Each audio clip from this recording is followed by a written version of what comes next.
ụlọ ọrụ Pastor Ralph Arinze Anyadiegwu Foundation nke dị na Amawbia abụrụgo nke mepụrụ ka ọ malite ọrụ site na nnukwute ihe mmemme bụ nke achịkọbara. Ya bụ mmemme bụ nke eji wee guzobe ya n'ọnọdụ bụ nke a nọ n'ime ya wee kee ihe onyinye dị iche iche bụ nke ekesara ndị ụmụ nwaanyị ajadu na ndị ụwa na-atụ n'ọnụ nke mere na be Pastor Ralph Anyadiegwu bụ nke dị na Amawbia na kansụl ime obodo Ọka South. Onye nta akụkọ anyị bụ Ngozi Obileri ga-ewetara gị akụkọ etu o si wee gaa.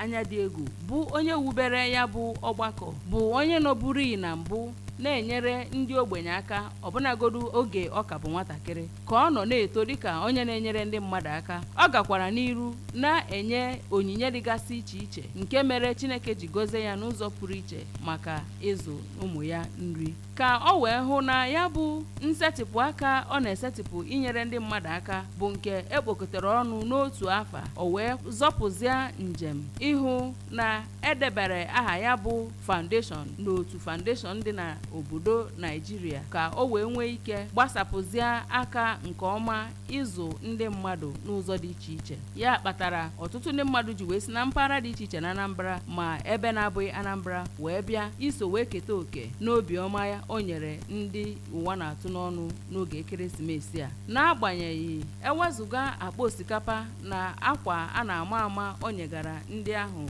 anọkwara n'oge ahụ wee kee nri nke mkpụrụ obi site na ekpere pụrụ iche na okwuchukwu nke enyere na ya bụ mmemme bụ nke sitere n'aka Reverend Nonyelum F.I. nke Christ Evidence Christian Gospel Church nke dị n'Ọka. Na ya bụ mmemme ka anọkwa merube ihe bekee kpọrọ Festival of Carols and 9 Lessons. Ngwa ngwa Evangelist Nene Ileanya zichara ndị bịara ya bụ ọgbakọ ozi ekele ka ọ na-agwazi ndị nta akụkọ ABS okwu oge a na-agba ya ajụjụ ọnụ ka mama Pastor Ralph bụ Oriakụ Florence Anyadiegwu na nwanne ya nwoke nke okenye bụ Maazị Christopher Anyadiegwu si na ha na-ekele Chineke n'ụzọ pụrụ iche n'ihe ọma o mere n'ezinụlọ ha ma kọwaa na ya bụ ọnọdụ ha nọ ugbu a bụ nke sitere n'amara Chineke. Ụfọdụ ndị ritere erere na ya bụ ihe ndị si ma ugwu ọba ma ndị si n'Ọka ma ndị si n'Amawbia kọwara Pastor Ralph dịka dị ụmụ ogbenye onye na-enyebu ha nri